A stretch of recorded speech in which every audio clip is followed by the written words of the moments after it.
Hey folks, Bodatrack here, and this is Scrap Metal Trailer Find Part 2, the sequel. Yes, this is the trailer that I picked up on the side of the road for $150 after the fact. And I know I promised to make a video of me going through the process of resurrecting this, but it never happened. So I'll just kind of explain how it went. Unfortunately, what happens is what always happens. I have a one-track mind, and once I tear into the project, I become so focused on it that I forget to take video or pictures, and next thing you know, it's done, and I forgot.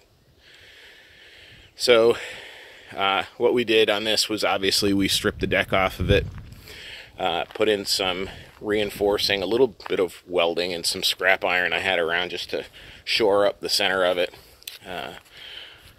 New pressure treat decking, new fenders from Tractor Supply, also some hooks from the local Home Depot, a new lighting system, and rewired it, and of course paint and some other little pieces to make it functional.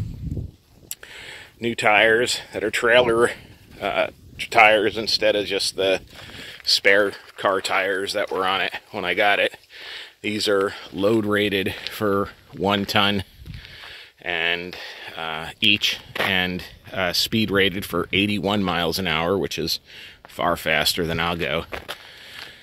But that was a little bit of a learning process, that trailer tires are speed and load rated, and that's pretty much what dictates price. So the more you pay, the better of a tire you get. On the painting end, I shot a primer with an airless spray gun and then used a brush and roller, I think 3 coats of Rust-Oleum satin black, so can always go along and touch it up, but with that much paint on the frame, I don't think we'll have any problems with rusting.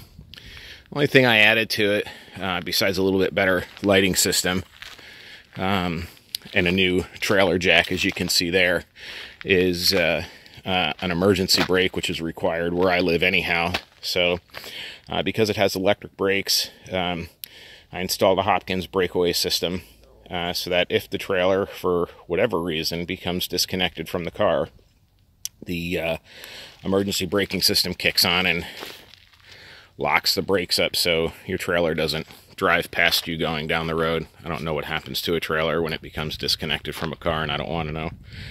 But that's pretty much it. That's how it all turned out. I'm pretty happy with it. It goes down the road straight, carries all my stuff. It pulls nice and easy. Couldn't be happier with it. So that's it. Just kind of keep in mind when you're going down the road that one man's trash could be another man's treasure, and that was certainly the case here with this trailer. Total cost of the renovation after it was done was just over $1,000. Came in at $1,021 and some change, so not too bad. Like I said, I'm pretty happy with it. So let me know what you think if you have any questions or comments. Outside of that, good luck and Godspeed. Bodatrack out.